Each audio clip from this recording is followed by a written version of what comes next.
So, good day everyone. I am Jirosh Angelo C. Ara, and I'm about to present the bubble sort subject and C programming.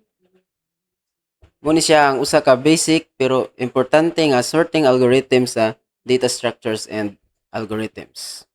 In this presentation, I will explain what bubble sort is, how it works, step-by-step process, example, code implementation, complexity, advantages, disadvantages, and its real uses cases.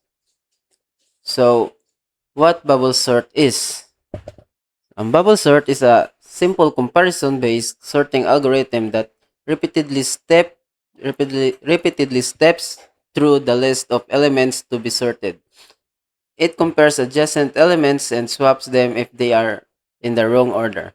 The algorithm gets its name because smaller elements bubble to the top of the list with each iteration. Despite its simplicity, bubble sort is not very efficient for large lists and is mainly used for educational purposes or when dealing with very small data sets. So, bubble sort is a simple comparison-based sorting algorithm. It works by repeatedly comparing adjacent elements sa usa ka list. Ug kung sayop ang ilang order, ilang iswap.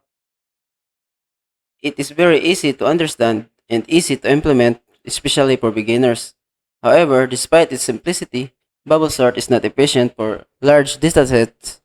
Mao nga kasagaran ra siya gigamit for educational purposes kay para raman siya sa mga gagmay kayo nga datasets. Di siya bagay sa mga dagko na og datasets kay maglisod man ka. So, next is why it's called bubble sort. The algorithm is called bubble sort because the largest values slowly rise or bubble up to the end of the list after each pass, similar to how bubbles float upwards in water. As the algorithm compares and swaps adjacent elements, the biggest number moves to its correct position at the top or end of the list. This bubbling movement is what gives the algorithm its unique and memorable name. So this algorithm is called bubble sort the because the largest values slowly rise to the to the top, just like the bubbles float upwards in water. Diri, ang pin ang pinakadako nga number mo hinahinay og saka padung sa pinakaulhian hantod masakto na ang iyang hantod maadto na siya sa iyang correct position sa tumoy sa list. So next is how bubble sort works. How bubble sort works. Bubble sort works by starting at the beginning of a list and comparing each element with the one next to it. If the first element is greater than the next one, they are swapped. The algorithm then moves to the next pair and repeats the process all the way to the end of the list. After one full pass, the largest element ends up at its correct position. The algorithm then repeats the process each time comparing fewer elements until no more swaps are needed and the entire list is sorted. So, bubble sort kuno magsugod siya sa pinakasugod. Starts at the beginning of the list. I-compare ang first element ug ang tapad niyang element. If the first element is greater than the next one, if mas dako siya sa iya tapad, magbaylo silang duha. They're swap. Timana, the algorithm moves to the next pair and repeats the same process until it reaches the end of the list. After one full pass, the largest element is already in its correct position. So yeah. So next is how bubble sort works, step by step. Now, let us go through the step-by-step process of bubble sort. First, start from the beginning of the list. Start from the beginning of the list. Second, we compare the current element with the next element. Third, if the current element is greater than the second element, then we swap them. Fourth, we move to the next pair of elements and repeat the process. 5. Continue this process for each pair of adjacent elements in the list. After the first iteration, the largest elements will have bubble up to the end of the list. Repeat the above steps for the remaining elements, excluding the last sorted element.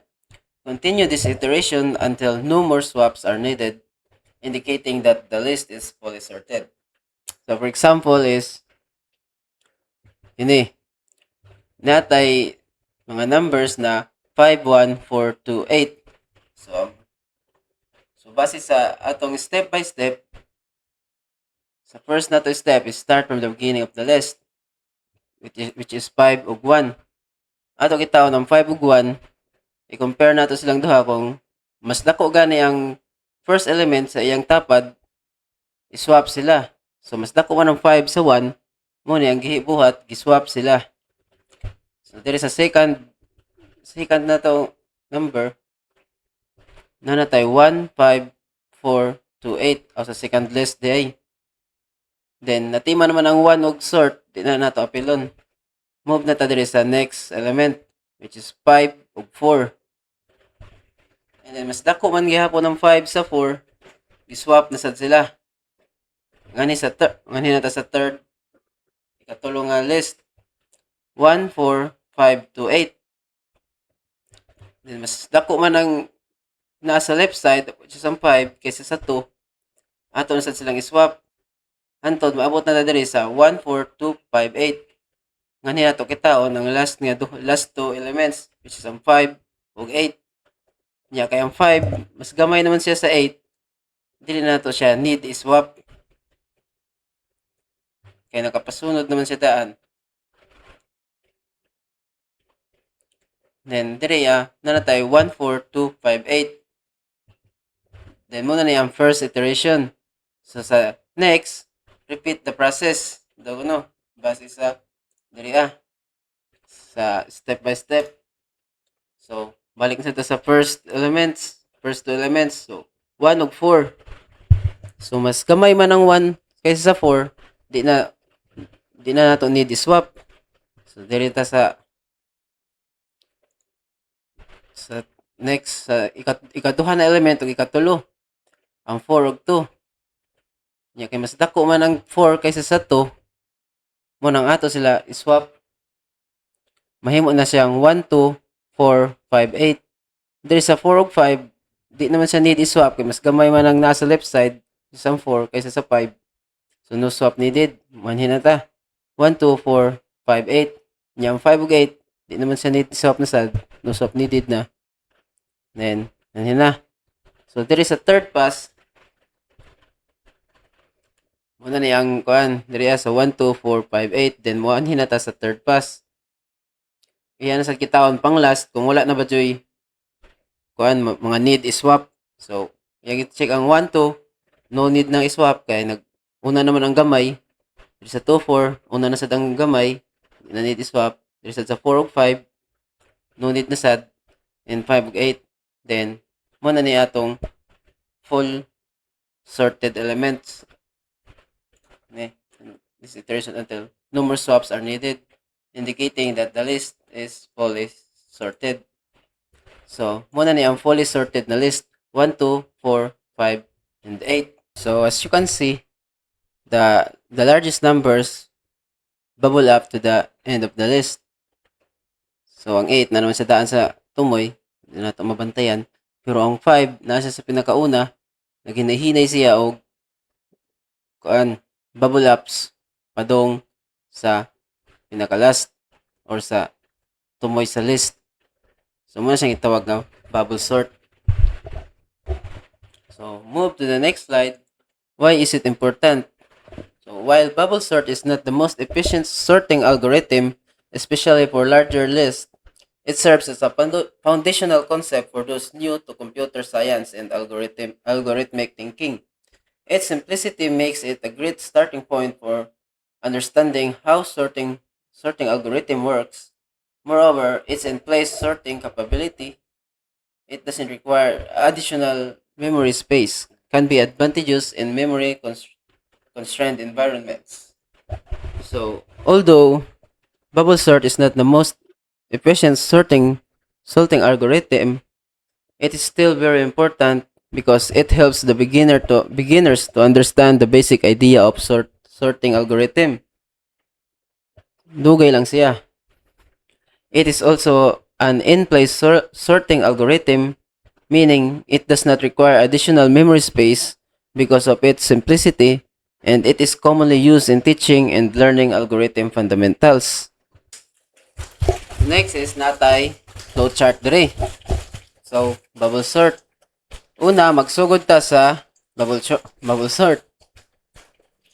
So, this flowchart shows the step-by-step process kung giunsa pag-sort ang array gamit ang bubble sort algorithm. So, set n is equals length of array.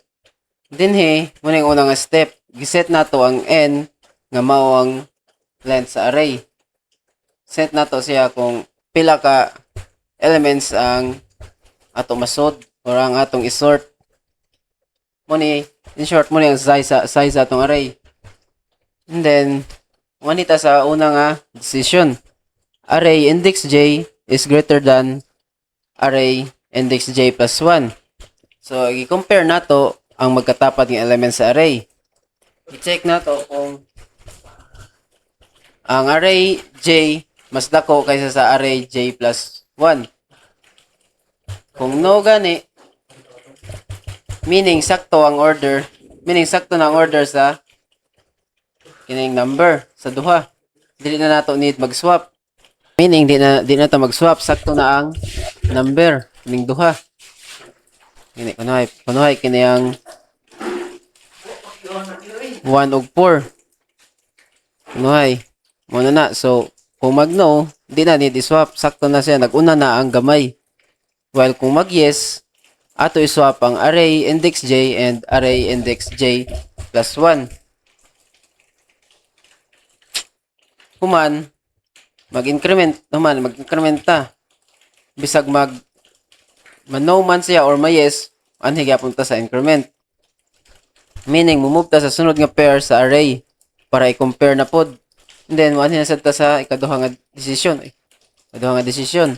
J is less than n minus I minus 1.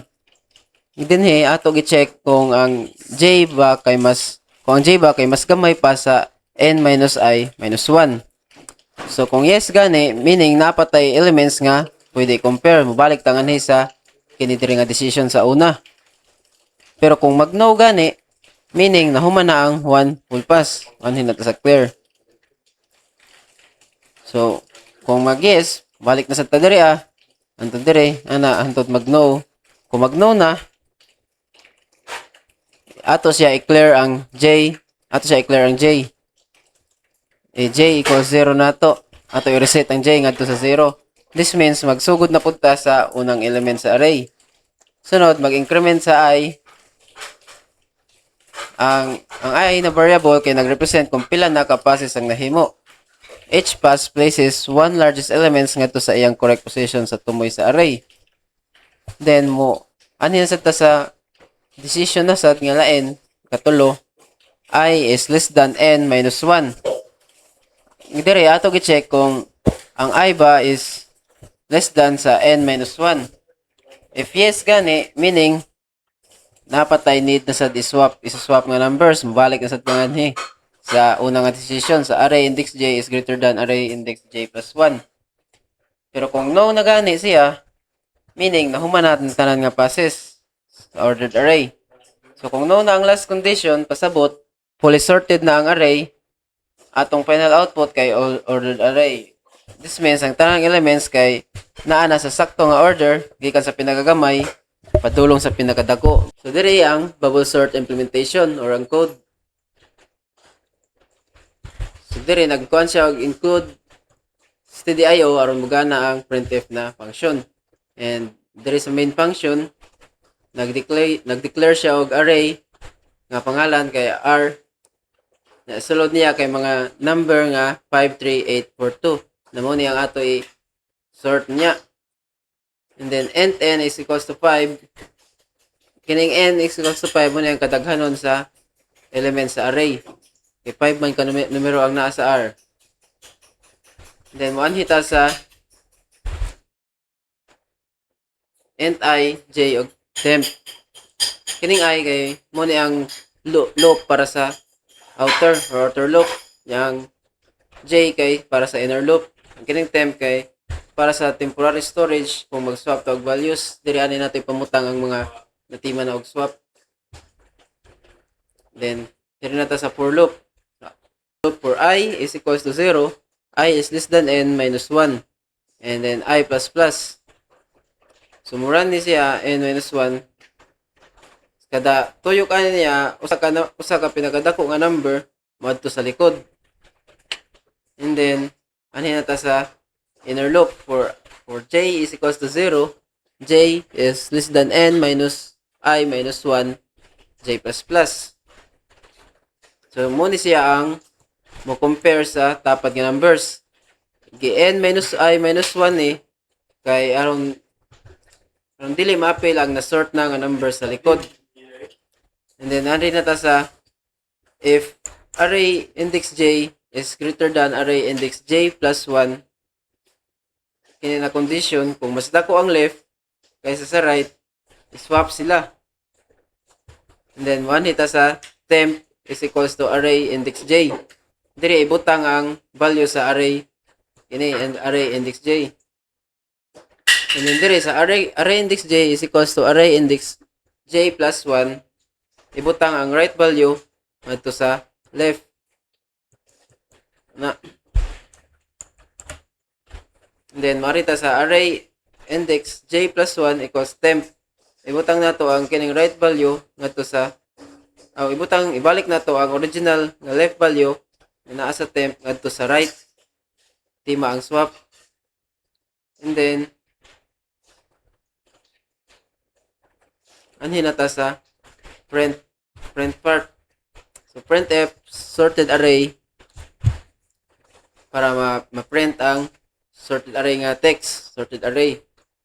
And then there is a for loop para i-print kini nga for loop for I equals 0, I less than n, and I plus plus para ma-print ang kada number sa array tagsa-tagsa. And printf %d kay integer man siya int man, and gitawag ang array index I. Then muna na siya ang end. Then return 0 para mo dagan atong program. So ang final output ana is 2 3 4 5 8. Pero na nakasuot nga sorted array. Sorted array. Array na. Okay, nagpa print if sorted array man.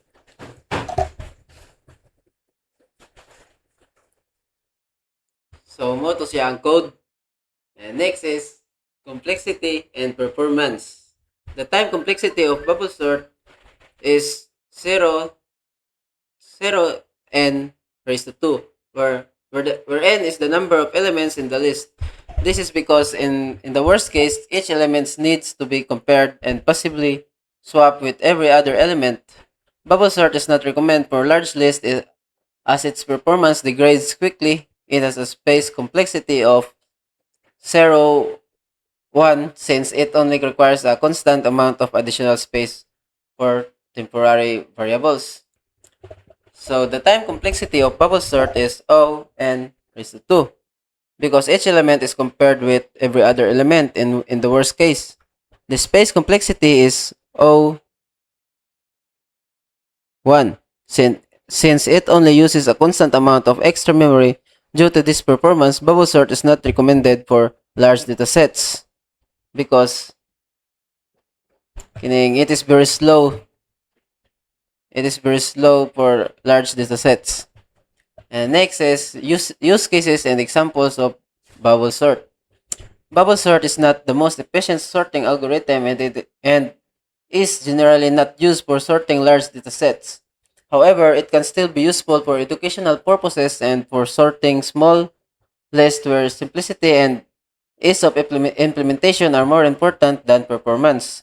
Some examples of its uses include teaching introductory sorting algorithms and computer science courses, sorting small lists in scenarios where code simplicity is prioritized over speed, understanding the basic principles of how sorting algorithm works. So bubble sort is only mainly used for educational purposes. It is useful when sorting very small lists or when simplicity of code is more important than speed. It is also helpful in understanding the basic principles of how sorting algorithm works. And the advantages and disadvantages of bubble sort is, first is the advantages. Very easy to understand and implement. Stable sorting, no extra memory needed, good for teaching. Good for teaching algorithm basics.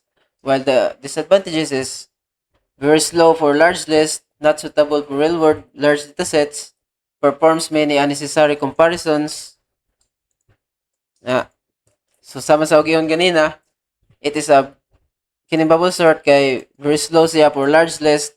Daghan pa kay siya ipang compare na mga number, tagsa-tagsaon pa nimo hantod maabot sa pinakatumoy. So hassle na siya and madugay na ka. Muna ya disadvantages pero easy naman siya to understand. So in conclusion, bubble sort is a simple sorting algorithm that repeatedly compares and swaps adjacent elements until the list is sorted. While it's not very efficient for large datasets, it serves as a good introduction to sorting algorithms and can be useful for educational purposes. It's important to note that there are more efficient sorting algorithms available for real-world applications. So, bubble sort, is a simple and beginner friendly lang siya nga sorting algorithm. While it's not efficient for large datasets, it still plays an important role in learning and understanding sorting algorithms. There are more efficient sorting algorithms available, but bubble sort remains a great starting point for beginners. And that's all. That's all, guys. Thank you. Thank you for listening, and that's my presentation.